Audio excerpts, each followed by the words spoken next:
Смотрите в этом выпуске. Жители Феодосии страдают от недоделанной канализации. Ее еще осенью можно было сделать. Авдеевку начали восстанавливать после очередного обстрела. Отходящий побит, но тут ничего не сделаем. После объявления результатов референдума в Турции прошла череда митингов.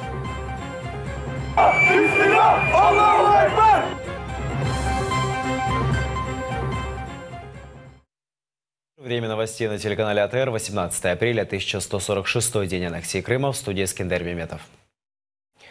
Подконтрольный Кремлю Верховный суд Крыма допросил экс-главу Республиканского комитета Автономной Республики Крым по информации Шевкета Меметова. Он был свидетелем защиты по делу Ахтема Чийгоза. Шевкет Меметов утверждает, что видел более 10 автобусов из Севастополя и Бахчисарая, на которых организованно приехали участники пророссийского митинга. Кроме того, Меметов отметил бездействие сотрудников милиции, которые не применяли никаких действий, чтобы предотвратить столкновение. Заместителя председателя Меджлиса Ахтема Чийгоза обвиняют в организации массовых беспорядков под стенами парламента Крыма 26 февраля 2014 года. Он видел несколько стычек, которые имели стихийный характер, спорадический, не одномоментный и достаточно быстро прекращались из-за действий рядом стоящих митингующих, которые растаскивали людей в разные стороны. Свидетель не видел применения газа со стороны митингующих, однако по сообщениям лиц, которые находились там, он знал, что у пророссийского митингующего, как минимум у одного, есть с собой газовый баллон. В оккупированном Крыму прошло очередное заседание по делу украинского журналиста Николая Семины. Суд допросил одну свидетельницу, двое не пришли. Следующее заседание назначено на 3 мая. Николая Семину обвиняют в призывах к нарушению территориальной целостности России. Выдвинутое обвинение в отношении меня является не правовым, а политическим. И нигде в мире, тем более журналистов, не практикуют осуждения по поводу публикации его мнения. И в том числе и статья Российской Конституции гарантирует гражданам России свободную публикацию мнений. Сегодня допросили одного свидетеля, это свидетель девушка, которая была фактически понятой при осмотре интернета, при осмотре вот этой статьи в интернете Семены. И эта девушка нам там отвечала достаточно агрессивно и задавала нам вопросы, хотя должна на них отвечать. Вот. Но особого она, ее показания доказательственного значения не имеет. Оккупанты планируют продать крымский завод шампанских вин «Новый свет». Об этом заявил оккупационный председатель Крыма Сергей Аксенов. Причиной продажи будто бы стала убыточность предприятия. Также он отметил, что есть уже ряд иностранных покупателей. Экс-советник министра агропромышленного комплекса Украины Александр Илеев опровергает информацию о нерентабельности предприятия и напоминает о незаконности подобной сделки. Действительно, то есть покупатели знаковые, которые готовы полностью сохранить всю структуру, я имею в виду, это сохранить все культурные, традиционные, то есть как бы для Нового Света полностью исторические, все особенности без исключения. И по предварительным данным, то есть ряд инвесторов заявляют желание там сумму около, я пока говорю, потенциально, то есть около 40 миллионов долларов на приобретение и около 30 миллионов долларов вложить в инвестирование, в модернизацию производства. Официально, я думаю, что все это будет летом. Я даже не думаю, что Аксенова сильно беспокоит вопрос бюджета, сколько беспокоит возможность заработать ему лично на продаже предприятия, там, посодействовав кому-то из желающих получить такой очень серьезный бренд. В любом случае, если, не дай бог, иностранное какое-то предприятие прикоснется к этому заводу, иностранный инвестор, то, конечно же, все механизмы для того, чтобы этого иностранного инвестора, ну, скажем так, наказать за такое мародерство, у нашей стороны есть. Жители оккупированной Феодосии страдают от недоремонтированной канализации. Еще в прошлом году в городе должны были построить новый канализационный коллектор. Нынешней канализации уже 27 лет, и она в аварийном состоянии, нечистоты нередко попадали в море. Новый коллектор длиной 4 километра прокладывают рядом со старым. Россия выделила на работы 127 миллионов рублей. Но ремонт на набережной пришлось прекратить. Местные СМИ уже писали, что у подрядчика закончились деньги, которые выделялись на ремонт. Половина частных домов Феодосии не подсоединены к центральной канализации, поэтому сбрасывают все в ливневые стоки. И оттуда это попадает в море. Горожане жалуются. Ее никто не делает. Что ж, считай, за 8 месяцев нельзя ее сделать. Ее еще осенью можно было сделать. Ну, у нас Феодосия – это богом забытая деревня. Вот со всего Крыма, даже районы и то лучше все крутится, чем у нас. У нас только вон взятки берут и сажают их, как идиотов. Город вообще запустевший у нас. Что-то делали там на Федьгот, сделали плитки. Ну, приятно, но по хорошему счету тут город этот маленький, можно было сделать конфетку. Раскапывают, потом какое-то время проходит, они опять раскапывают. В прошлом году раскопали, теперь в этом году опять. В Керчи неизвестные поиздевались над памятником на мусульманском кладбище. Это произошло в селе Багерово. Вандалы обрисовали зеленой краской надгробные камни и разрушили ограждения. Это не единственный случай вандализма в оккупированном Крыму. После оккупации на полуострове участились случаи осквернения мемориалов, посвященных депортации крымско-татарского народа. Также в прошлом году вандалы разбили мемориал в Севастополе, посвященный турецким воинам, погибшим в годы Крымской войны.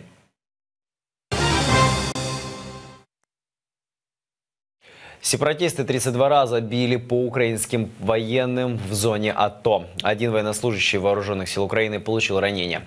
Эпицентром огневого противостояния остается Приморское направление. Террористы применяют крупнокалиберные пулеметы, минометы калибра 82 и 120 мм, вооружение БМП. За гранатометов различных систем стрелкового оружия боевики обстреливают украинских военных вблизи Широкиного, Толоковки и Павлополя.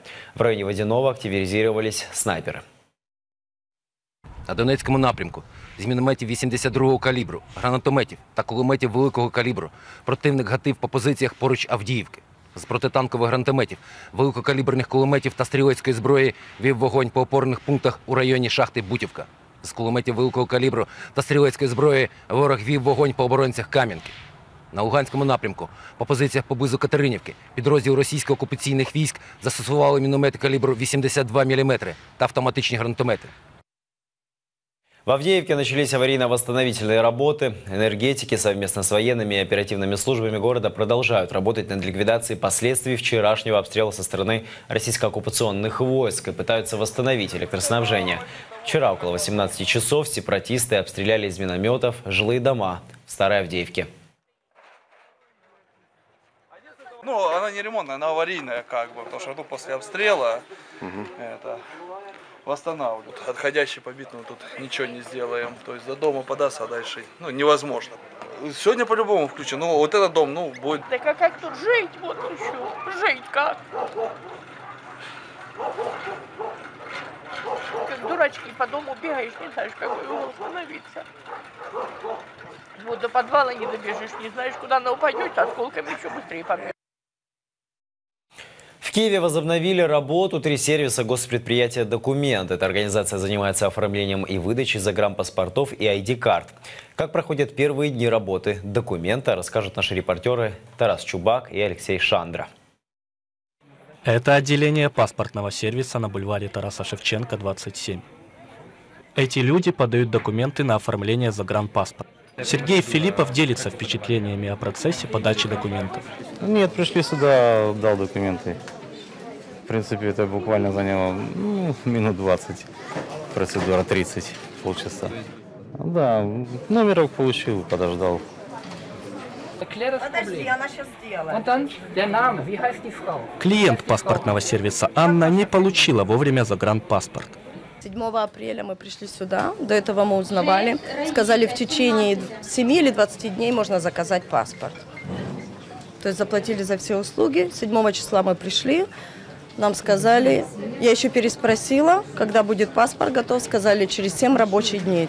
Теперь мы приходим, паспорт не готов и будет послезавтра. То есть какой послезавтра, если у меня завтра самолет, зачем мне потом паспорт? Посетительница сервиса Милена делится впечатлениями о работе отделения. Отримала, да. Подавала документи 17 березня, сьогодні отримала. Все сподобалось. Тобто, оформлення дуже швидко було. Все нормально, все хорошо, задоволена. Пресс-секретарь госпредприятия «Документ» Владимир Полищук прокомментировал возобновление работы отделений.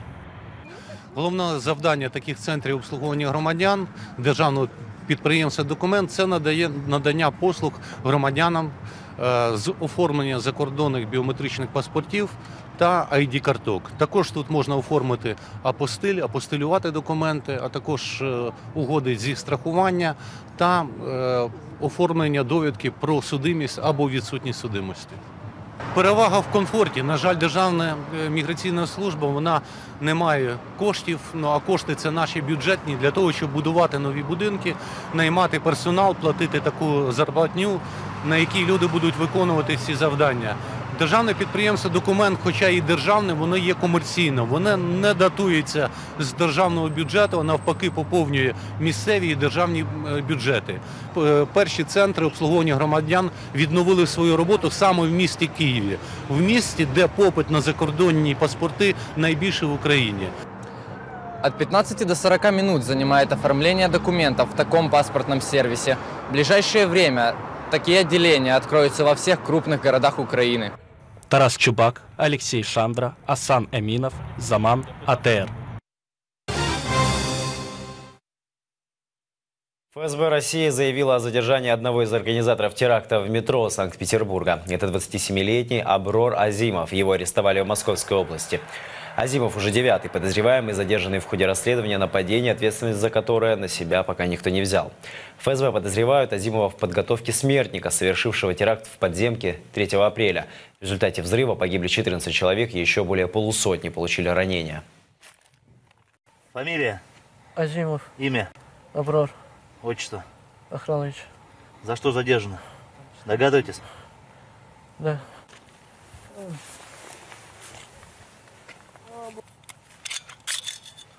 Боевой.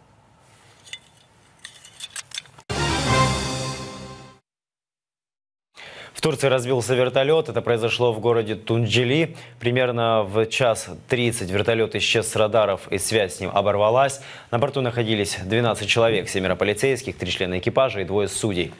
На месте падения начались поисковые работы. Причины падения пока неизвестны. Некоторые СМИ предполагают, что авария произошла из-за плохих погодных условий. Официальной информации о погибших и раненых пока нет.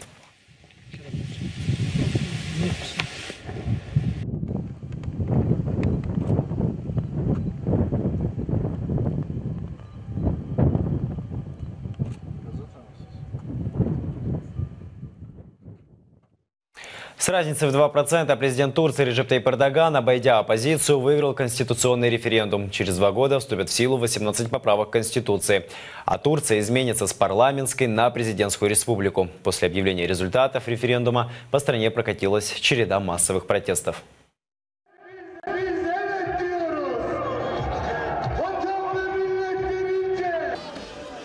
После объявления результатов по всей Турции прошли многотысячные митинги. Часть людей праздновали, остальные протестовали.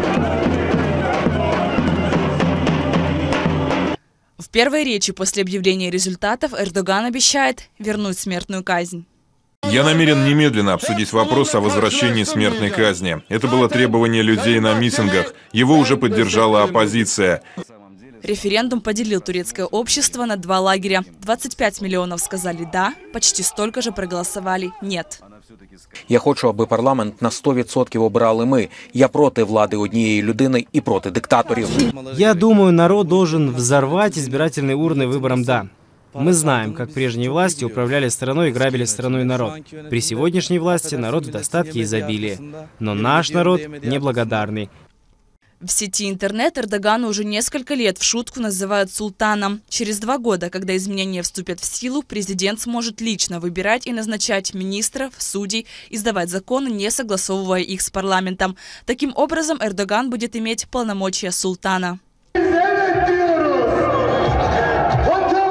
По отчету ОБСЕ референдум проходил с большим количеством нарушений. Реджеп Эрдоган в ответ заявил, что это не повлияет на результаты выборов. Есть такая организация под названием ОБСЕ. Сейчас они готовят собственный доклад. Напишут, как проходило голосование. Прежде всего, знайте свое место. Мы не будем присматриваться и прислушиваться к политически мотивированным отчетам, которые вы готовите. Мы продолжим идти по своему пути. Изменения в Конституции позволят Эрдогану оставаться у власти до 2029 года. Должность премьер-министра упразднят. Сейчас в Турции в 4-й раз после попытки государственного переворота летом 2016 года продлили чрезвычайное положение. Лидия Полянская, Эмине Халил, Владлен Мельников, Заман, АТР. Премьер-министр Великобритании хочет провести досрочные парламентские выборы про выход из Евросоюза уже 8 июня.